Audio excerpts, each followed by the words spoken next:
Okay, verse 24 of Psalm 106. Then they despised the pleasant land. They did not believe in his word, but grumbled in their tents, and they did not listen to the voice of the Lord. Therefore he swore to them that he would cast them down in the wilderness, and that he would cast their seed among the nations and scatter them in the lands.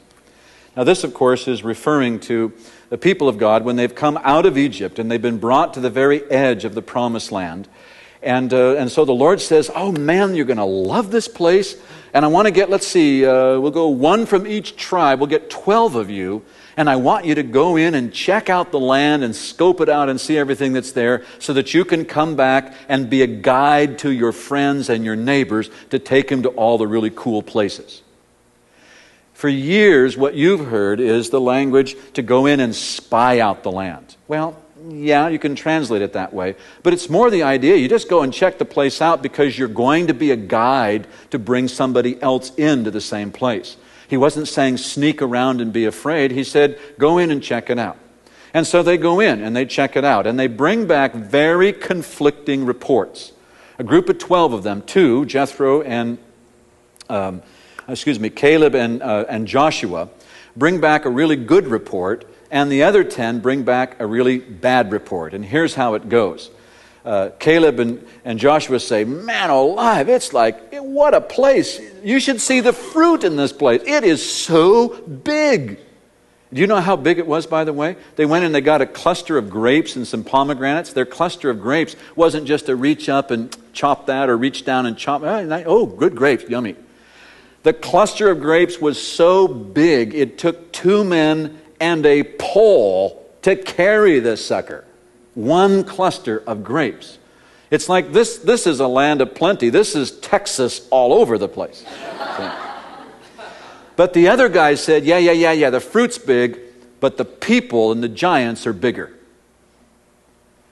Joshua and Caleb said, God can get us in. And these guys said, oh, there is no way that we can beat those inhabitants. And then the really interesting little detail. Joshua and Caleb say, yeah. But you know, their shadow is gone.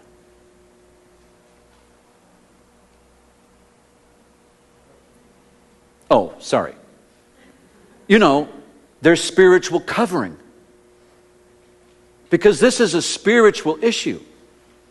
And if they are no longer being covered and sponsored by their gods, we know we can whoop them because our God has already put their gods to flight.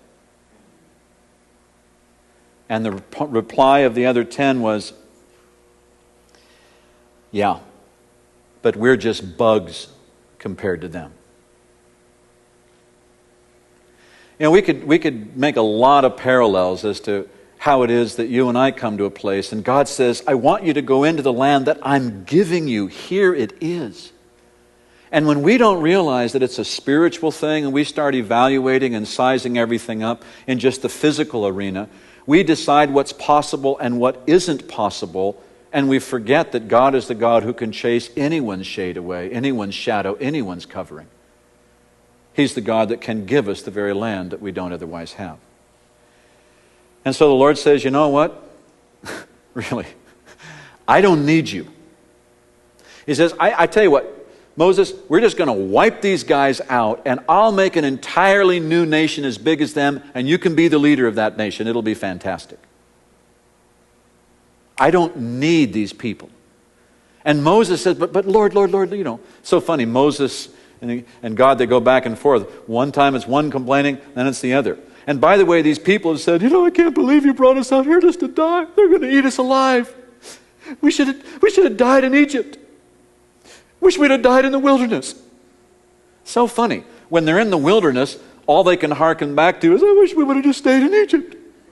But now that they're one place further along and they've got 2 places that they can go back to, I wish we would have just stayed in the wilderness. Pathetic humans. Hello? You didn't like it there. You know, when we come up to a point of faith, there is no place. Well, I'm saying it backwards. When we come to a point of faith and we don't want to step in, the worst nightmare of our life looks good.